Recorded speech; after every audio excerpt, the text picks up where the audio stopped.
about the influence that this man had had on my life, and he had such a profound impact on me that I thought, my God, I want to try with my one and only life to make a significant difference in the lives of others as he had mine. Because I looked at him and I couldn't think of anything higher to aspire to than to be a teacher. And I remember calling my dad at IBM and saying, Dad, I got it. Allow me to reintroduce Yo, myself. welcome to the PSA podcast. My name is Nick Sorrenti. I'm your host. I'm here with a great friend of mine, mentor, teacher, speaker, all that good stuff, Mr. John Perricone himself. He worked at Maine Endwell for how many years? 30 years. 30 years at Maine Endwell High School. Let me tell you guys, he was one of my favorite, if not my favorite teacher. He was a gentleman that, that was a dude that you went to class looking forward to talk to because he just gave it to you straight. We all have that teacher that either beats around the bush or someone that gives it to you as real as it gets, and this gentleman is exactly what it is. For instance, I think you'll remember this, health class. One day, one of the first days we're there, he's talking about he has a serious background in, what is it called? Martial arts. In martial arts, yes. But in a certain type of martial arts, correct? Right. What type? I've studied with Mr. Ochai for 44 years. So okay, it's and what called is Washin-Ryu Karate. Washin-Ryu Karate? Harmony with Nature is the translation. Okay, in Bethel, New York? Yes. In Bethel, New York. And one day we're all talking. I was the bigger kid in high school, and he starts talking about his strengths, his weaknesses, and how he's underestimatedly very quick, very strong. And he goes, even a guy like Nick, that guy over there, I'd probably take him down with one hit. And everyone started laughing. You don't remember? No. What happened? No. Do you remember the story? Karate's actually about peace. No, I can't imagine that I even said that. He goes, I can take a guy like Nick, no problem. I think you just made that No, okay. I promise you. He goes, I can take a guy like him, no problem. Because we were doing, I forgot what we were doing, but it was. Never said that. Those words never came out of my mouth. Anyway, he was the type of guy that we would have some seriously fun conversations with. He was the dude that we knew we can go to no matter what. He was a great, mentor, like I talked about, but just a great person. It was the person that students knew that you can go to no matter what. He had plenty of students throughout his whole education career come to him and ask him for help, and he's the guy that, that's on your shoulder. When you need help, he was there at all times. And that's the type of man he is. And that's why I asked him to join us on the first episode of Teaching Thursdays. He specializes in education, public speaking. He's known as a bestseller in this book. And he's going to talk a little bit about that, but he's going to concentrate more on speaking and the education side of things, what you need to know, the ins and outs of teaching, what internships, what classes you maybe should not take, or things that he feels that you may need to take that people don't really inform you about, as well as the positives and negatives of becoming a teacher and withstanding a career in the education field. But him and I have become really close with this, his speaking career. He's speaking all around the country. Dan, every day he texts me, Nick, oh my God, Nick, I just booked in South Korea, I just booked Texas, California, and I'm just starting, so he's throwing it in my face every day. But no. You're the first person I've been able to share this with because my wife doesn't care. And that's an amazing thing. And once again, thank you for taking me on as a mentor. I'm honored. I'm honored that you invited me in. It's been a great ride so far, and we're just getting started. But to start off, I want to know what got you interested in your career. Why did you become a teacher, and what really stood out to you as the education field? As I mentioned before, I've had the honor of studying with world-renowned karate master Heidi Ochai for, it was 44 years in February 28th to be exact. I was in the 9th grade when I started my training with him. And I knew the very first night that I stepped on that floor in 9th grade that what this little man from Japan was teaching so far transcended punching and kicking, that there was a very deep and rich art and philosophy.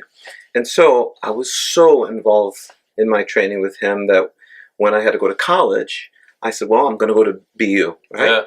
And I was there for my first 2 years, and then, all of a sudden it's time to declare your major. I thought, what am I going to do? Because we used to change majors every time grades came out. I guess I'm not going to be that. Yeah, a lot of kids still do that. So I started thinking about the influence that this man had had on my life, and he had such a profound impact on me that I thought, my God, I want to try with my one and only life to make a significant difference in the lives of others as he had mine. Because I looked at him and I couldn't think of anything higher to aspire to than to be a teacher.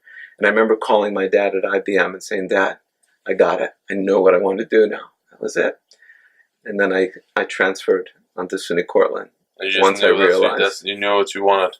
Absolutely. Now, how did you make your decision of what type of education teacher did you want to become? Yeah, that's a great question because a lot of kids are having difficulty. They like education, but they don't know what they want to specialize in. Sure. That's a great question because when I took health in high school, I remember going to my guidance counselor going, please tell me there's a way I can test out of this. It was just an exercise in tedium beyond what what I can even articulate. And I'm supposed to be the word guy.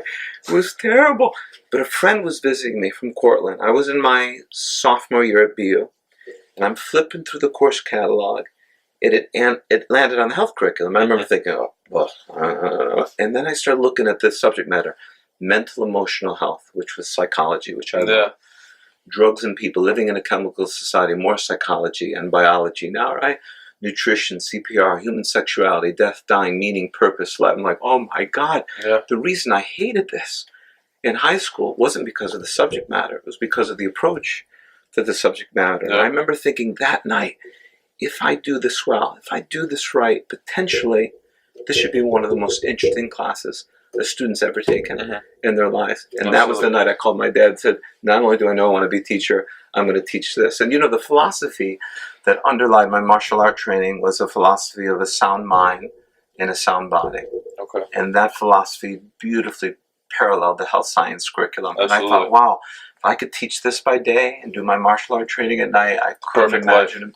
The combination of the two. Now, when you talked about mind and body and teaching the way you do, you opened up every year with one thing in the psychology department of health. I think it was psychology class, the first day of class. You talked about life and how they were going to, how this class was going to, what was their purpose of life, and I want you to share that message you opened up with every year. What I used to say was this: how many of you are 17 or older? Right, and about 8 hands would go up. I said, legally, you don't have to be here. Get out. Oh, you're staying. Oh, good. I'm glad you're staying. Why are you staying? Why are you getting an education? Why are you going to high school? Because I want to graduate. Why? So I can go to college. And why do you want to go to college? So I can get a good job. And I'd say, and why do you want a good job? So I can make money. I'm like, what do you want? Make good money for? And they'd be like, so I can live. And then I'd pause and go, and what do you live for? For 30 years.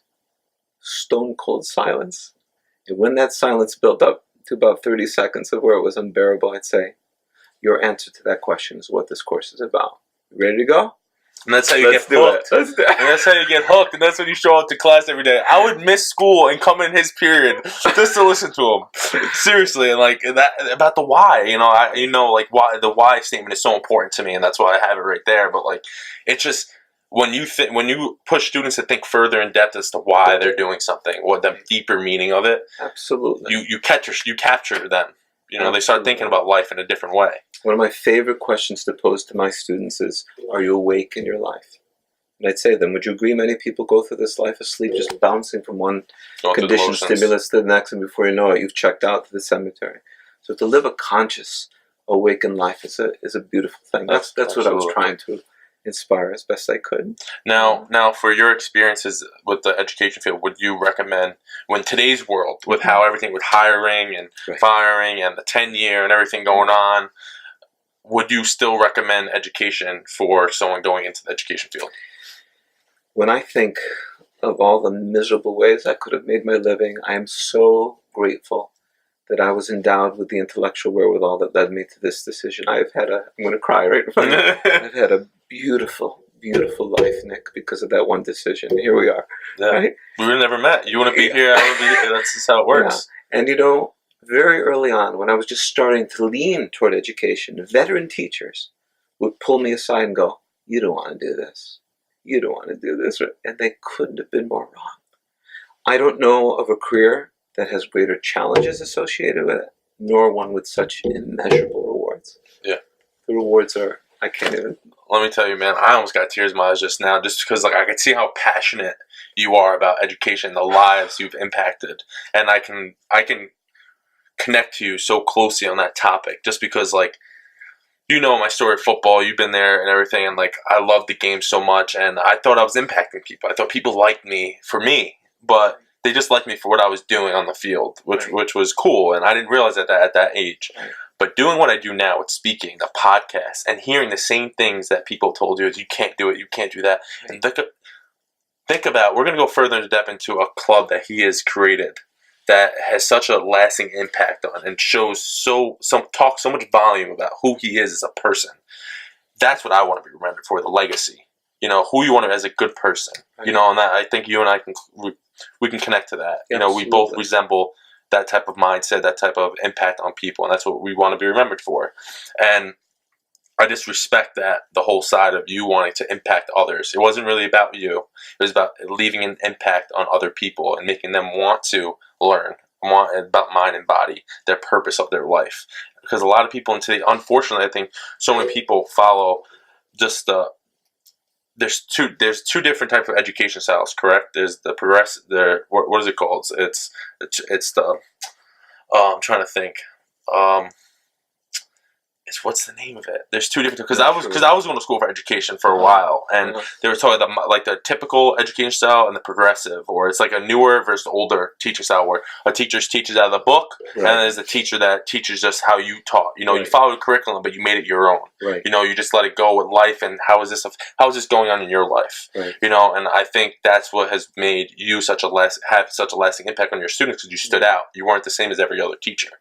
So I think that's very kind. Absolutely. And I think when people are going into the education field, I want you to think about why you want to be in the education field. You know, that why question again. You know, don't just be an education teacher because you love kids. Mm-hmm. You know, there has to be a deeper reason. Why do you love kids, and why do you want to have a lasting impact on them? Because that's what's going to get you through days where, you know, you're fighting with your colleagues, or you're just having a rough day. You know, it's just, or you're doing a curriculum that you don't necessarily always agree with, that you want to do it different. You know, if you had that why, I understand why you started. Going back to how we started this conversation, I ask my audience when I'm speaking to teachers, can we all agree that there are many financially well-off people in this world who are also quite miserable? And they're all nodding, as some of them take their own lives. I says, can we also agree that there are many people of very modest financial means who found great joy, great contentedness, great happiness in this life? So what can we deduce from that? It seems to be that our sense of fulfillment in this life stems from something much deeper and much more profound than our paychecks. The problem, as I see it, in my very humble opinion, is that we're inundated with this message from the time we're this big, that more is better, bigger houses, faster cars, and there are people who amass these things, and they still find themselves with this gaping hole here, because as we both know, this is a race that never ends, and it never satisfies. Because you know for a fact right now there's somebody out there with $20 billion in their portfolio going, how did Jeff Bezos get 108? Yeah, exactly. When will enough Never. be enough? So I asked my audience, how many of you saw the movie The Wolf of Wall Street? Hands go up. I said, what did this movie so poignantly portray? People who outwardly had all the trappings of success, inwardly they're living lives of misery. Why is that? Holocaust survivor Viktor Frankl offers a beautiful answer. He says, many people pass through this life with great means, but their lives are devoid of meaning. To live a meaningful, purposeful life. And so the question I pose to my audience is not what is the meaning of life, but rather what is the meaning of your life? And the answer to that question is unique to every person sitting. Absolutely. That's why I love this work. That's why I love this work. Now, one of the questions I had was, you're a nationally sought out keynote speaker that haven't been invited to speak over 50 states. You've recently accepted an invitation to speak in South Korea that you messaged me about, and I was pumped up for you. I'm so excited. And one of my former students, Dan Kriebel, class of 2000. Here's a guy. You know, there's people like you talk about. There's people who talk about doing things in life, and then there's people that do it. Yeah, I just talked about this in the last podcast. Dan Kriebel's been to, last count, over 150 countries. Wow. He was a principal in South Africa. Now he's a principal of this school in Jeju Island in South Korea. And he's invited me in February to come one day present to his students all day, and one day to his staff, his teaching staff. Wow. So my wife and I are going together. It'll be 2 days getting there. Oh, she's going to go too. 2 days of presenting, 2 days coming back. Wow. 17-hour flight. If we're still married after that, something. Something's right. We might make it. We might go the long haul. Yeah. Now, with all this success and big supporting cast that you've developed over the last few years of speaking, what got you so interested and what started your speaking career? Why wasn't just teaching enough? Oh, teaching was so enough. It was so enough. And what happened was in 2003, my principal, Maine Endwell, was a Mrs. Bonnie Hauber. Okay. She had asked me if I'd be willing to present at a local teachers workshop held in Binghamton at Roberson. And I said, sure. I said, what's the theme? She said, anything dealing with parent-child relationships. So I did what I always did when I was planning a lesson or a workshop. I just stared at a blank yellow pad. That was always my inspiration. Yeah. And so I ended up writing this about hour and 15-minute workshop that I entitled The Unconscious Parent, The Unconscious Child. And what I was speaking to is what I referred to throughout my career as unconscious assumptions that we all live by. You know, how was money handled in your family? What did your parents tell you about gay people at the dinner table? What were you taught about religion, right? All this stuff that just kind of, do you put your syrup in the refrigerator or in the cupboard, right? Yeah. You'd think that's a non-issue. Just a way of, until you move in with other people. Yeah, I was married for about a week when I saw my wife heading for the refrigerator with the syrup. I was like, hi, what are you doing, babe? She said, I'm putting the syrup in. And guess what? We traced it back, and it turns out that her parents were refrigerator people. My parents were cupboard people. We were proud people. Right? It was our first marital spread. It's the only one I won. Anyway, the point is, those assumptions now become a part of your blood vessels, right? Yeah. Part of your nerve endings. And now, unconsciously, how do those assumptions play out in your marriage, in your workplace, you know? I always said to my students, you might remember this, if you've been thinking about spending your life with someone, make sure you go home and study their family dynamic, because I promise you it'll be playing out. Okay? For example, my wife came from a very traditional family. And I came from a very traditional family, but in very different ways. Mine, like yours, was a traditional Italian family. When we were upset with each other, we yelled and screamed at each other, and then we went out to dinner. That's it. It was over. Somebody wants spaghetti and meatballs. It was over. Yeah. My wife came from a family where people shut down in response that they didn't talk about it. So for the first, 10 years of our marriage, basically at an unconscious level, right? I'm not a yeller. It's just not my nature, but I put it out there, and I thought it was over, right? Yeah. 3 months later, she might as well have had a PowerPoint with a pie chart going down. 3 months ago, what are you talking about? I didn't remember the conversation. Yeah. So that's what I was speaking to in this workshop, those unconscious assumptions. Oh, anyway, I guess it ended up going well. People came up to me and said, Mr. Perricone, have you ever considered doing keynote speaking for schools? I said, I was in my 20th year of teaching at the time. I said, I think someday when I retire, that'd be. They're like, no. The time is now. You've got 20 years under your belt. You've got street cred among teachers. They'll listen to you. And from that group that day, 2 schools invited me. And it forced me to put together the essence of this talk that I'm giving now 15 years into it. So now what's your theme? It's entitled, Why Am I a Teacher? Developing a Philosophical Identity. Okay? And again, the one-sentence version of 2 hours is, not what is the meaning of life, what's the meaning of your life. So both in my talk and in my book, I take my audience on this introspective journey, looking at their identity first as a human being, then as a teacher, and then we look to see if and where those lines intersect. And this concept of philosophical identity that I write about in my book and I speak to is this. When I sat down to write the book, it became very, very apparent to me very early in my writing that its central theme was going to be this. As teachers, we teach who we are.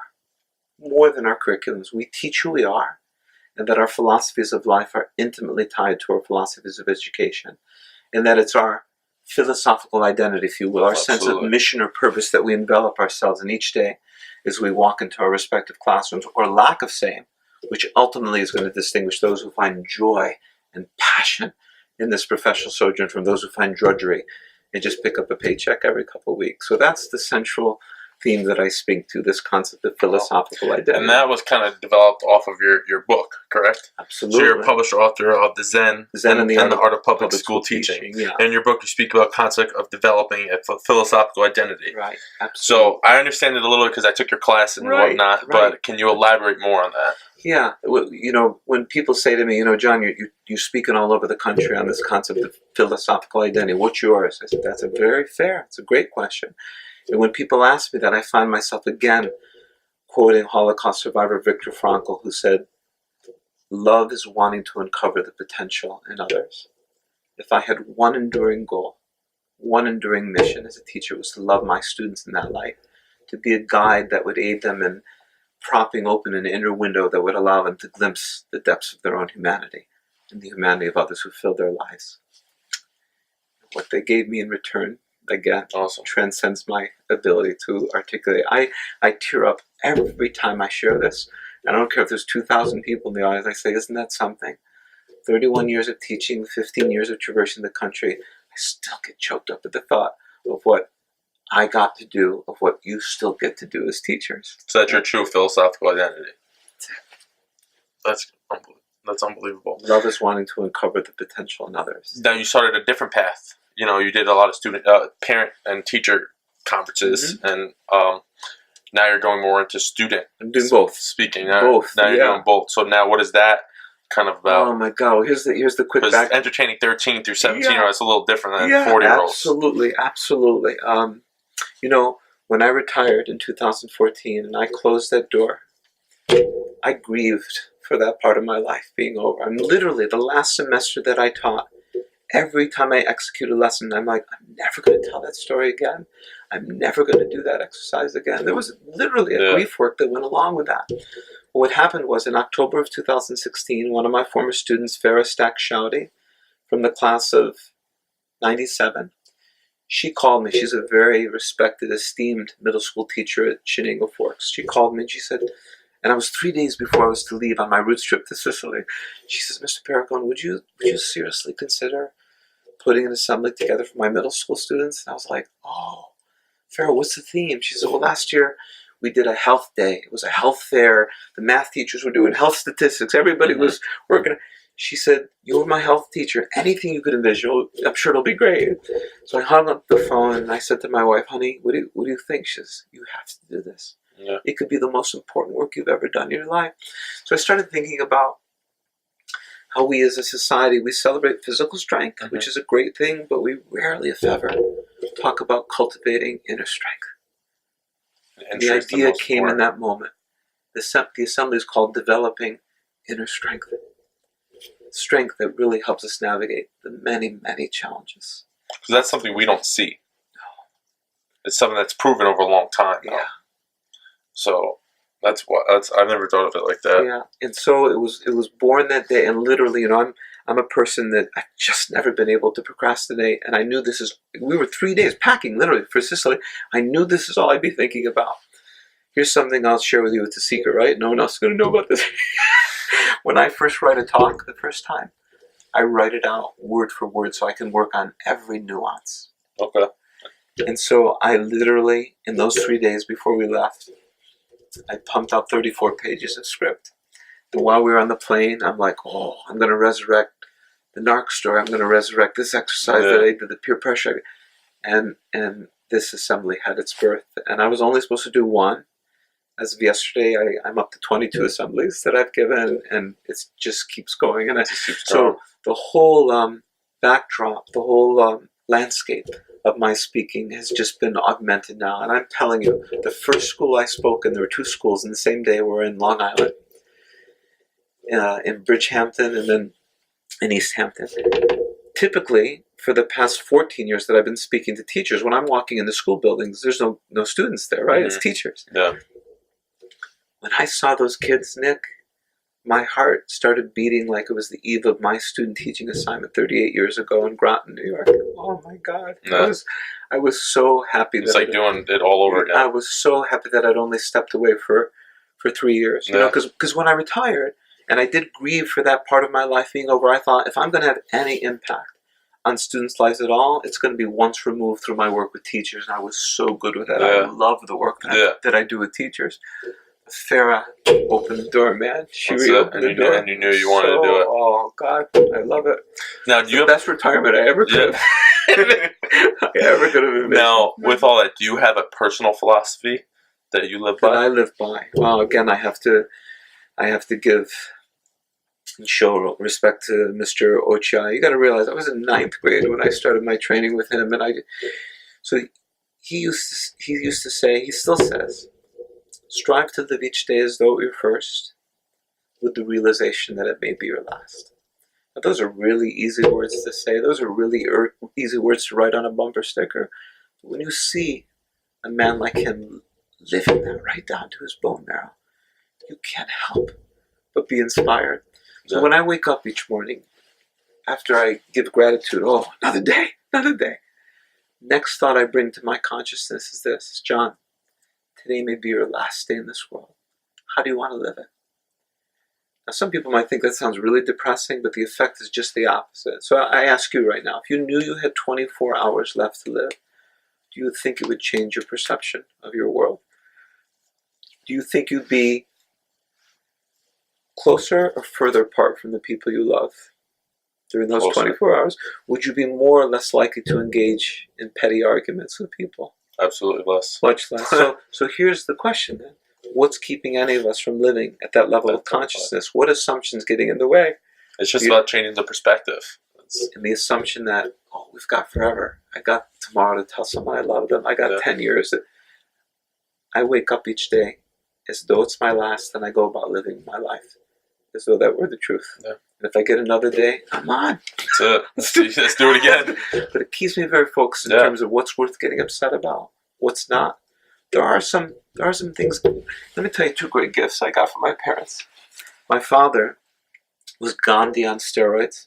He was the ultimate pacifist. He was not a fighter. My mom, to this day, almost at 90, where's the manager? I want to see him right now. So what I got from my dad was, don't go looking for trouble, John. From my mom, don't be afraid to fight the good fight if an issue of injustice is on the table. Because I have long embraced the adage that silence is compliance. That if I see someone doing wrong and I can say or do something about it, and I choose to go like this, in that moment that I do this, I become complicit. I become a part of the problem. So I never go looking for these things, but once they're in my purview, I can't unsee it. So people say, what motivates you to write a letter to the editor? I'm not looking for this stuff. Yeah. Here's the decision I'm making. Do you want to sleep tonight or not? That's exactly it. That's it. There was a quote, like you said, if it's going to bother me in the long run, why not pay attention? Why give it much grief or anything like that? Right. There's a quote by Grant Cardone, and he says, if it's not going to affect you in 5 years, don't spend more than 5 minutes. You just beat me. But my litmus test is, will this matter 5 years from now? If the answer is yes, I'm in. I'll fight the good fight. That's exactly it. Because a lot of things really matter. Yeah, right? Absolutely. Most of what stresses us out doesn't. It doesn't. So this philosophy helps me stay filter strict, those stay two. focused. Yeah. Exactly. What's worth getting upset about? What's not. So to talk a little bit about more into the education side, I know things have changed with education systems and stuff like that over time, but like if you were back in college, what's maybe one class that you think students should get more involved in or just be more aware of, or potential internships that you feel it's crucial, things outside of maybe inside and outside of the classroom that students can maybe get involved in that can help them and benefit them in the education field? Yeah, I think obviously there are basic classes everyone pursuing education is going to have to take. And I really encourage people that are thinking about maybe doing that at a community college. That's so brilliant. Why spend so much more money to take the exact same classes, right? At same credit. Yeah. But I would really encourage people to take psychology, philosophy, because both of those invite you to look inward, to quote unquote know. I don't think Socrates had missed the mark when he admonished us to know thyself. It's the most important adage. Absolutely. Because when you know yourself, right, then you understand. I'll tell you something. I'm so glad you asked this question. I went straight through and got my master's degree. I wanted to be completely focused on lesson planning and teaching when I earned my license to do so. I saw some of my colleagues at Maine Endwell who were getting their graduate work, they're going at night after school. And school is a 24/7, right? And I'd see them trying to pump out their papers. So I remember sitting in one of my master's graduate classes, and here was a woman talking about what she was teaching.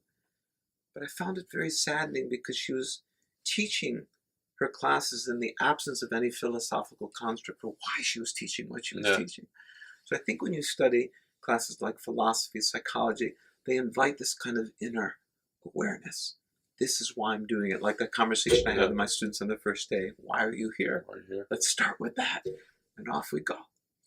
So more than just classes on educational pedagogy and this subject matter, you have to take those things so you become an expert in your field. But even then, I found out you really don't learn the material until you start teaching. Absolutely. Then it starts to become you. And then the challenge is, how will I communicate this in the best possible way so the greatest number of people will absorb this? There's a word in my martial art training called Kaizen. Kaizen means continuous improvement. So every time I give a talk, when I'm sitting in the airport waiting for my flight, I go through it again. I hope I never get to the point. I'm 15 years into giving this talk, right? But it's constantly breathing. I hope I never get to, oh, I got this. Yeah. I got this, right? Because that's when the quality of what you start doing is it. So if you're I constantly... caught myself doing that. We all do it. Where I had to be like, you know what, I gotta prepare more. You know, I don't got it. You know, because I told my girlfriend last presentation, I was like, you know what, like, I have a good presentation. I know my content's good, but if I want to get to where I want to be, I have to do more. I got to make more points. You know, I got to capture them. My content's good, but I have to add more stories to relate to the content. Absolutely. To make them understand, get a visual image. So I agree with that. You can never be content and think you've done this 1,000 times. Why practice that 1,001? You know what I mean? So I think that's really important. No matter how good or great you are at something, always make sure you prepare. Like it's your first. Yeah. So, when Mr. Ochai gets up to train in the morning, even though he's won every international honor that can be held in the martial art world, he puts his white belt on at 4:30 in the morning when he trains the beginner's belt. And that's a symbolic reminder to himself. I have so much more to grow, so much more to learn. Because he often says, you can't give to others what you don't have. So he trains and trains and trains to be the best possible teacher that keeps him humble. That he can be. Yeah. And absolutely. That's been the greatest inspiration to my life and my teaching and everything that I do. So I think the last question I have for you is, everyone has bad days, everyone has good days. What's the pros and cons you think in the education field that students need to know? Yeah, I can't imagine a career where the opportunity to develop soulful, meaningful relationships to other people so exists. It's such a beautiful symbiotic dance, that you're having with your students. The challenges have always been there. Right now, teachers feel across the country, doesn't matter what state I'm speaking in, that they're choking on state mandates, choking on state initiatives, that politicians are... Now, can you elaborate on mandates and... Well, for example, Common Core, right? Okay. And I can't tell you in 31 years of teaching, because my very first year was at West Middle School in Binghamton. I'm still in touch with those students, right? They're all approaching 50. I still see them as 12-year-olds, right? So I can't tell you how many educational fads and reforms I outlasted. And I remember going to my first faculty meeting at West Middle School all those years ago, right, in 1983, and seeing some of the more veteran teachers, as these new mandates were being rolled out, just rolling their eyes. And I remember thinking, what a bunch of burnouts, but now I get it. I understood, because they knew this is going to last for 3 or 4 years, and we're going to file it under something else. Then some new fat teachers just want to teach. Yeah. So part of my mission is to remind them of the profundity of their mission between the tests, and also to make the point that the highest of academic standards and impassioned teaching shouldn't be mutually exclusive endeavors. They can beautifully coexist, and I had 31 years to put that to the test. That's awesome. Wow. Well, you got it there from Mr. John Perricone, 30 years of teaching. It was a pleasure. So much. So, if you guys have any questions for Mr. Perricone, I know he's always on on Facebook, always checking in, making funny posts. I'm sure he'd be willing to answer any questions. If anyone was interested in the education field, you can find him at John Perricone on Facebook, correct? Yes, and they can join my Breakfast Club. Oh yeah, lastly, the Breakfast Club, absolutely, the Breakfast Club. So the Breakfast Club is something I found about. I didn't know about it until I graduated, and so one day I get a message from him on Facebook, and he goes, Nick, he's like, how are you? We're talking, going back and forth. He's like, would you like to have breakfast this morning? And I felt special because I was going to the Breakfast Club. At the time I didn't know about it, and I was like, yeah, absolutely, let's have breakfast.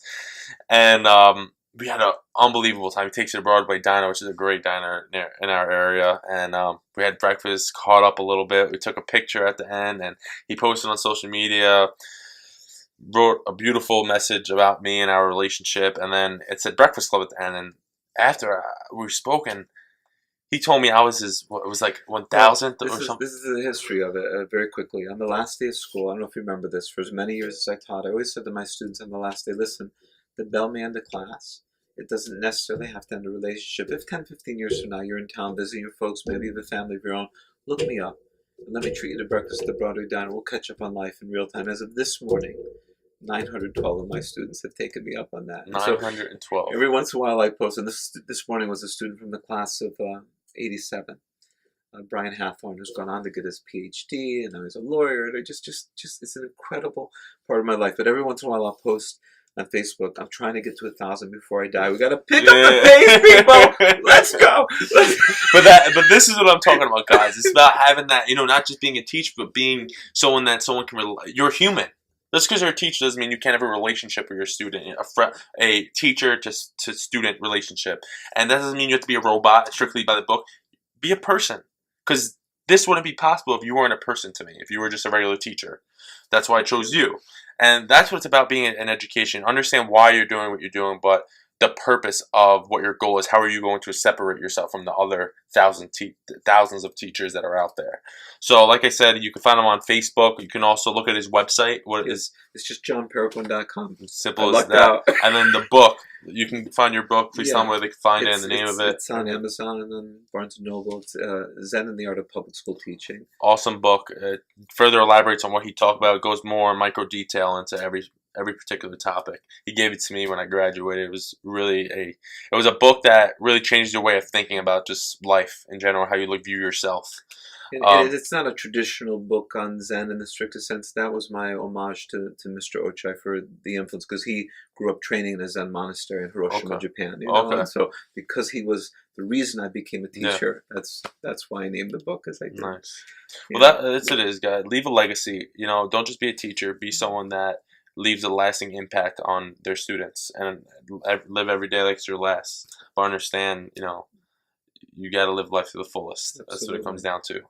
And I just want to say I have a beautiful, beautiful life, and I thank you for being a part of what makes it so wonderful. I'm grateful for the opportunity. He has given me an opportunity to mentor me in my speaking career, and he's opened up a lot of doors for me. He's made me a lot more professional in how I project myself in audience. I knew I had a good story. I just didn't know how to structure it, and he's helped me do that. And speaking has become something that I'm very passionate about. I know that's what I want to do with my life, and the doors are opening. I've had schools. I had a goal at the beginning of the year to have one speaking event every month, and I've doubled, maybe even tripled that. So but but at the end of the day, I just want one. That was my goal, and that's something I'm achieving. And hopefully one day I'll be going to South Korea and doing presentations, and but it's taking one day at a time. Absolutely. And going after it like it's your last. It's happening for you, and it's happening. And it's going to just explode. And it's thanks to you. And if you guys want to get to know him, message him, please. If you like this podcast, you want to tune in more on Teaching Thursdays, we're gonna have a lot of guests. Have people booked up for a few months, so I'm very excited for this, and I hope you guys enjoy it. If you have any questions, message him, email psapodcast.ns@gmail.com. Follow me at Nick_Sorrenti. Give me feedback, give me topics, something you want to learn about, a different type of career field that you're interested in. This is what we're going to do here. Please leave feedback, and thank you for tuning in. PSA out. The good life lets you hide all the sadness you feel.